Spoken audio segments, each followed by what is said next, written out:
Hi, I'm Reb Myron. I'm a minister through Pathways of Light, and I've been a Course in Miracles student for 40 years. I've been going through the lessons this year, reading them and asking Jesus for clarity, and then writing whatever comes into my mind. And that's what I'm going to share with you today. So let's get started. We're looking at lesson 67. Today's idea is a complete and accurate statement of what you are. Oh, let's look at today's idea. Today's idea is love created me like itself. Paragraph 1. Today's idea is a complete and accurate statement of what you are. This is why you are the light of the world. This is why God appointed you as the world's savior. This is why the Son of God looks to you for his salvation. He is saved by what you are. We will make every effort today to reach this truth about you and to realize fully, if only for a moment, that it is the truth. Have you ever thought that you were guilty for something you said or did or failed to say or do? How could that be true? Love created you like itself. Any thought, word, or deed that is unlike God cannot be real. It can only be imagination. We're free to imagine whatever we like, no matter how absurd, but we're not free to change creation. We remain as we were created, no matter what illusions we imagine. The only thing true about any of us is that love created us as an extension of itself, and so we are love too. We are God the Son. We are the light and salvation of the world because of what we are. In the longer practice periods, we will think about your reality in its wholly unchanged and unchangeable nature. We will begin by repeating this truth about you and then spend a few minutes adding some relevant thoughts such as, holiness created me holy. Kindness created me kind. Helpfulness created me helpful. Perfection created me perfect. Any attribute which is in accord with God as he defines himself is appropriate for use. We are trying today to undo your definition of God and replace it with his own.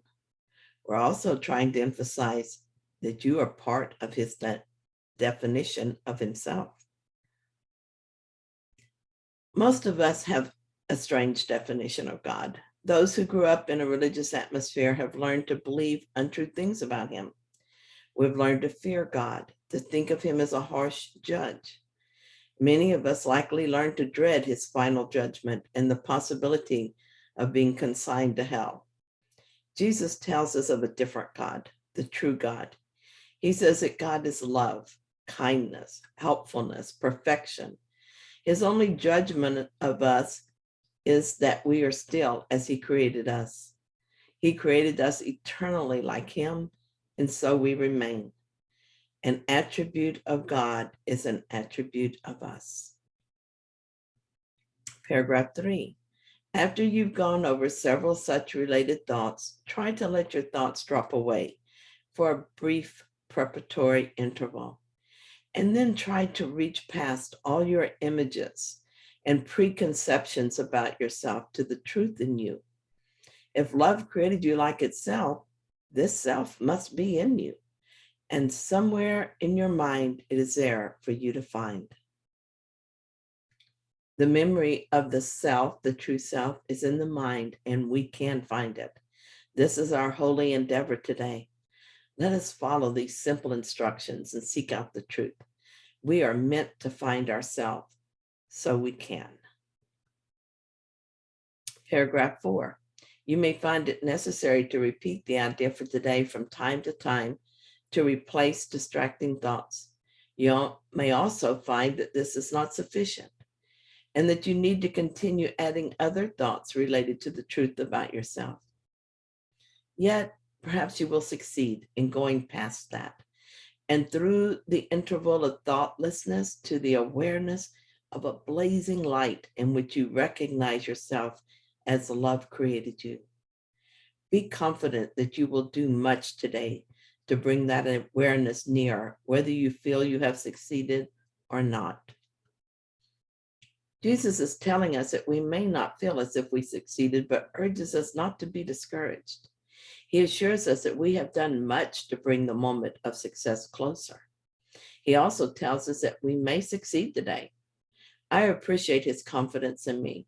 I also appreciate the reassurance that whatever happens, I have succeeded to a greater degree than I realize. Now I can just relax and give it a try with no pressure to make something happen, which can't be done anyway. This is not something the ego can control. So I'm just going to do what is asked of me and enjoy the experience, however it unfolds. Paragraph 5, it will be particularly helpful today to practice the idea for the day as often as you can. You need to hear the truth about yourself as frequently as possible because your mind is preoccupied with false self-images.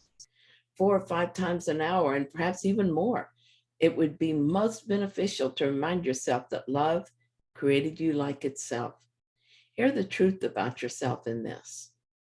Paragraph 6, try to realize in the shorter practice periods that this is not your tiny solitary voice that tells you this. This is a voice for God, reminding you of your Father and of yourself. This is a voice for truth, replacing everything that the ego tells you about yourself with the simple truth about the Son of God. You were created by love like itself. To believe what the voice for God declares as truth is not arrogance. It's also not to be feared.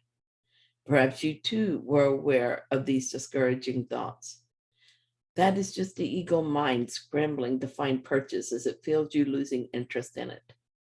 We are not our ego. We are the maker of the ego.